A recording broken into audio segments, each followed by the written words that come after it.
What's going on, guys? Don is here. A few years ago I bought this cheap spring clamp that I hardly use.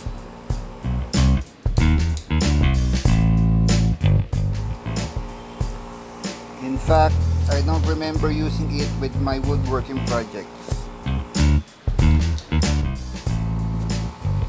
So I modified this cheap spring clamp so it can be used when I'm making an edge bonding.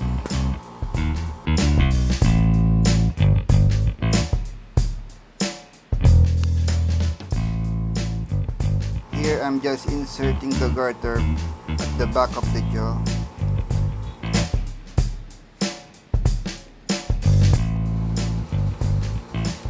And then tie a knot at the end so it can be locked behind the jaw.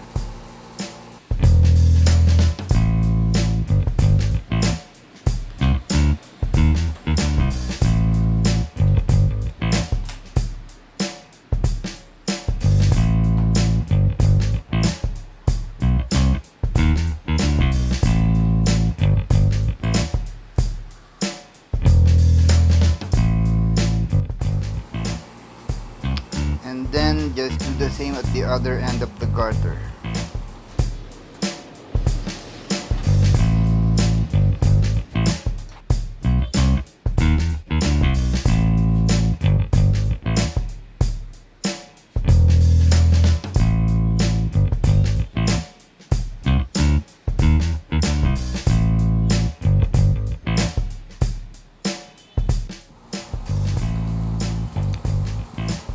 Just a scrap piece from my previous project for demonstration.